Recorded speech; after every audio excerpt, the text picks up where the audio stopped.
Bonjour tout le monde, on se retrouve aujourd'hui pour le déballage de Wangdo. Donc, qui est un jeu franchement superbement illustré. Donc, comme on peut voir ici.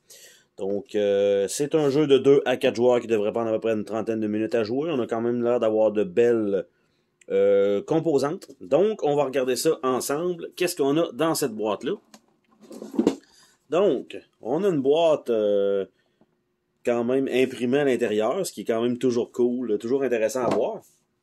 On a un livret de règles, donc en français, entre autres, genre semi-plastifié. Donc, assez rapidement pour mettre tout ça en place. Donc, voilà. C'est un jeu versus. Donc, c'est le premier joueur qui remplit son plateau qui gagne la partie, tout simplement. Et fin de partie à la page 3. Donc, c'est tout. Donc, c'est le placement en une page et 2 pages de règles très simples. Et on a en je sais pas quelle langue, mais on a ça aussi. Donc, on a les 2 langues dedans. Donc, seulement 3 pages de règles. Donc, déjà en partant, je pense que ça va être bien. Après ça, on a les plateaux de joueurs qui ont l'air d'être dans des... En fait, ils sont dans des petits plastiques. C'est assez rare d'habitude, ils font juste mettre les feuilles de punch là. Mais donc, on a ce personnage-ci. Alors, on voit le plateau, qu'est-ce qu'on a à remplir. Il y a l'air d'avoir des temples, des genres de rouleaux de bambou. On a des outils, on a de la genre de poterie. Donc, on a un autre panda ici. Fait qu'on a un ours, on a un panda qui ont les mêmes symboles. Et de l'autre côté, ça a l'air d'être probablement pour une partie soit plus longue ou, je veux dire, vu qu'il y a 2 petits bonhommes à 2 joueurs peut-être, ça serait 3-4. Probablement 2 pour que ça soit un peu plus long. Donc, on a ça. Et on a 2 autres plateaux pour les autres personnages. Donc, évidemment, avec les couleurs différentes. Donc, on avait vert et blanc. Donc, nous avons le bleu ici. Avec le rouge ou orange. Donc, un panda roux. Puis celui-là ici, plus difficile un peu. Je veux dire un ours noir, mais bon. Après ça, on a une feuille de punch avec les jetons qu'on va mettre visiblement sur les autres petits plateaux. C'est pas, tu sais, la feuille de punch est déjà en train de rondir. La qualité de punch, par contre, très bien. Donc ça, c'est toujours le fun. Il n'y a pas rien qui a l'air de vouloir arracher. On a un plateau qui est... au lieu d'être plié en plusieurs morceaux, c'est un casse-tête. Et on a un petit flap au bout qui se déplie comme ça. Donc, on voit que c'est les couleurs des joueurs. Donc, à l'arrière, c'est tout simplement ça. Et, donc, je le mets ici. Et on a 2 morceaux de plateau ici, donc qui s'ajoutent. Donc, au bout. Fait que ça doit dépendre soit du nombre de joueurs. Donc, on peut rajouter ça ici. Donc, il se clipse plutôt bien. Et on peut en rajouter encore un autre au bout. Donc, voilà. Ou si ça peut être plus court, ben ça va être simplement comme ça. Ou c'est peut-être pour 2 joueurs comme ça. Bref, aucune idée. Mais au moins, c'est fourni comme ça. Donc, voilà.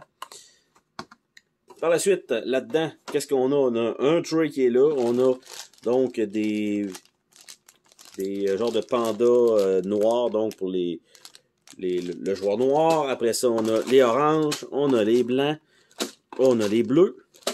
On a un sac avec le même icône que dans le fond, probablement pour mettre ces jetons-là aléatoires dedans. Ça serait pas mal ce qui pourrait aller là-dedans, à moins qu'on pige ceux-là parce qu'ils sont tous pareils, même s'ils ont des couleurs différentes contrairement aux petits plateaux de joueurs. Les petites figurines sont toutes pareilles. Et on a un petit deck de cartes microscopiques. Et quand on... il n'y a rien en dessous qui n'est pas imprimé non plus, en dessous du tray. Et on met ça là-dedans. Et voilà. On s'entend que les jetons vont aller ici, ça c'est une bonne chose. Les cartes, ouais, une fois slivées, je suis pas certain. Probablement qu'ils vont retourner là-dedans dans un petit sac en plastique. Et je pensais qu'il allait avoir deux fois les cartes, mais finalement, ils vont être juste là une fois. Donc, les 2 textes sont dessus, tout simplement. Donc, ça comme ça. Les cartes ont toutes un petit fini tissé, toujours bien. Et de l'autre côté, qu'est-ce que ça a l'air? Donc, il n'y a pas de titre, mais on voit que on sort donc des oursons ou des pandas du sac. Donc, évidemment, ils vont tout aller là-dedans. Évidemment, ça doit aller aussi avec les couleurs des joueurs. On peut pas toutes les mettre, même s'il y a des joueurs qui jouent pas. Donc, échanger des statuettes avec des adversaires. Donc, tout va se faire avec la pige, tout simplement. Donc, voilà. Ça a l'air d'être sur le plateau de jeu qu'on va avancer. Ça n'a pas l'air super compliqué pour 2 pages de règles. Donc, et en fin de partie, cette carte vaut 3 sauts de dragon, qui est probablement de l'argent, ou défausser l'air pour piocher un stèle du sac au hasard. Fait que, voilà. Donc, ça va retourner ici pour l'instant. Pas beaucoup de cartes quand même. Donc, ça comme ça irait là. Ça, mettons qu'il serait rempli. Donc, comme ça. Et, voilà. Donc, on a ça. On va remettre le plateau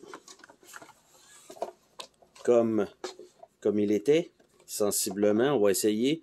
Donc, ça, c'était au fond. Puis, ça rentre quand même bien parce qu'il y a une petite coche ici. Donc, pour que ça aille là. Puis, ça dépasse juste ici pour dire. Et celui-là, ben là, il n'y a comme pas vraiment le choix d'aller là. On voit que la petite coche est là aussi. Donc, ça, c'est fait.